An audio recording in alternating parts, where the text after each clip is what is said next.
গুলাকে এতিম করেছেন নিজের দেশের জন্য, নিজের সর্বোচ্চ বিলীন করে জীবনটা পর্যন্ত বিলিয়ে দিয়ে স্বাধীনভাবে চলার জন্য স্বাধীন দেশ যারা উপহার দিলেন, এই দেশের মধ্যে যতই দিন যাক না কেন কিয়ামত পর্যন্ত স্বাধীনতা যারা অর্জন করেছে এই দেশে যারা বসবাস করবে সকলেই তাদেরকে সম্মান প্রদর্শন করবে।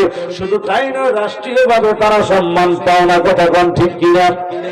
এটা তো শুধু বাংলার স্বাধীনতা এনেছে, এই কারণে বাংলাদেশের স্বাধীনতার যুদ্ধে যারা অংশগ্রহণ করেছেন বা ওই স্বৈরাচারীদের বিরুদ্ধে যারা লড়েছেন, বাংলার স্বাধীনতা যারা এনেছেন তাদেরকে বাঙালি জাতি এই কারণে ভুলে না, তাদের কারণে দেশ পেয়েছে, এই জন্য ঠিক কিনা?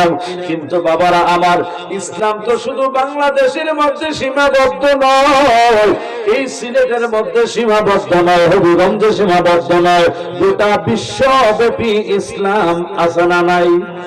আরো জোরে।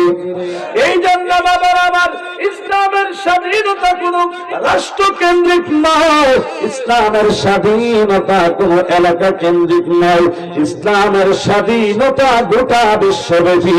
তাই গোটা বিশ্বের মুসলমান তাদের অবদানকে স্মরণ করা দরকার, যারা রক্তের বিনিময়ে স্বাধীনভাবে আযানের ধ্বনি মসজিদে দেওয়ার জন্য সুযোগ করে দিয়েছেন। একটা সময় মুসলমান নির্যাতিত ছিল, একটা সময় মুসলমান ওপেন আযানের ধ্বনি উচ্চারণ করতে পারত না, মসজিদে নিরাপদভাবে নামাজ আদায় করতে পারত না। এই সমস্ত নিরাপত্তাহীনতার মধ্যে যারা ভুগত, ওই কঠিন সময়টাকে সব কিছু জড়তা দূরীভূত করে দিয়ে ওপেন ভাবে স্বাধীনভাবে ইসলাম ধর্মের অন্তর্ভুক্ত হয়ে বুক ফুলাইয়া মুসলিম পরিচয় দিয়ে চলার মতো এই পরিবেশ যারা তৈরি করলেন, তাদেরকে স্মরণে রাখা আমাদের দরকার আছে না নাই?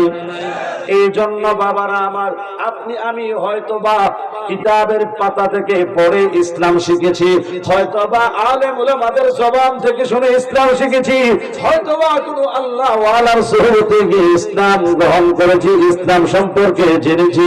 কিন্তু বাবারা আমার, আপনারা আমার কামলেওয়ালা দয়াল নবীকে যখন আল্লাহ সত্য ধর্ম দিয়ে দুনিয়ায় পাঠাইলেন, সত্য ধর্মের প্রচার যখন নবী শুরু করলেন, ওই সময় জামানা ছিল বড় অন্ধকার, বর্বরতা ছিল, অন্যায় বিচার অত্যাচার জুলুমে দুনিয়াটা আচ্ছাদিত হয়েছিল। ওই মুহূর্তে ছিল না কোনো ন্যায়পরায়ণতা, ছিল না কোনো মানবতা, ছিল না কোনো ঐক্য, কোনো ভদ্রতা। ওই সময় শুধু বিশৃঙ্খলাই ছিল।